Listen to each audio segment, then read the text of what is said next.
Hello everyone, good evening সবাইকে। এই যে দোকানগুলো দেখতে পাচ্ছ, এগুলো মুর্শিদাবাদের দোকান।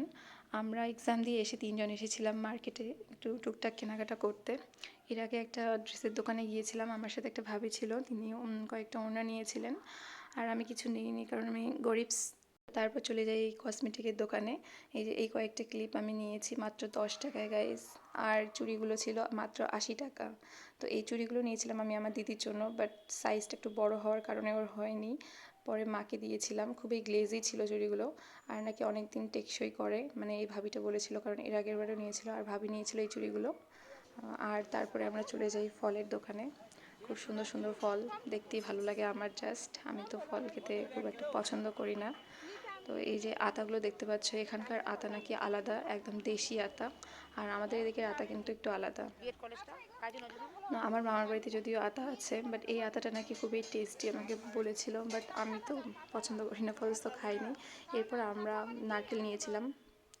এই যে এটা হচ্ছে আষাঢ় দিনের একটা ভিডিও। তো এই জায়গাটাকে আমি খুব মিস করবো, মানে আমরা সবাই মিস করবো অ্যাকচুয়ালি। চারিদিকে শুধু সবুজ আর সবুজ, আর এই যে কাশফুল দেখতে পাচ্ছ, কারণ এটা হচ্ছে দুর্গাপুজোর সময়, তার জন্য চারিদিকে একদম কাশফুল ছিল। আর এটা ছিল বহরমপুরের একটা হাইওয়ে, খুব সুন্দর, বড়, বিশাল বড় একটা জায়গা। তো আমরা সবাই মিলে টোটোতে করে এসেছিলাম।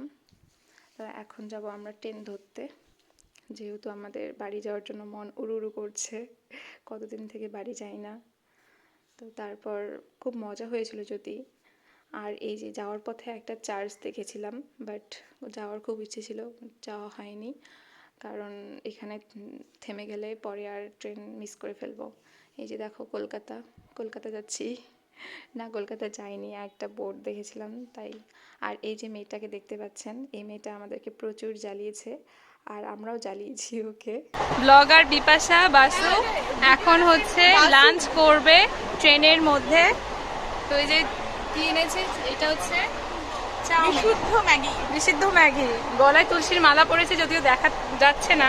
দেখো আবার এটার মধ্যে ডিম পাওয়া যায়নি। খুব ভালো বলেছো। আচ্ছা, তুলসীর মালা খায় সস দিয়ে কি করে খাচ্ছ? কিভাবে খাচ্ছিস? সসের মধ্যে রসুন থাকে, জানে না? এই যে আমরা চলে এসেছি কোচবিহারে, এটা ছিল কোচবিহারে। তো নিজের জায়গা যখন আসি তখন তো মনটা আলাদাই একটা ফিলিংস জাগে। তো এই যে, আর এই নারকেলগুলো আমরা কিনেছিলাম, সবাই অনেকগুলো করে কিনেছিলাম, আর আমি কিনেছি 4টা মাত্র 30 টাকায়। তো তারপরে আমার মা এগুলো করে নাড়ু বানিয়েছে।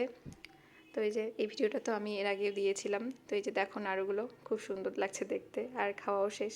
তো কেমন লাগলো ভিডিওটা জানিও, টাটা।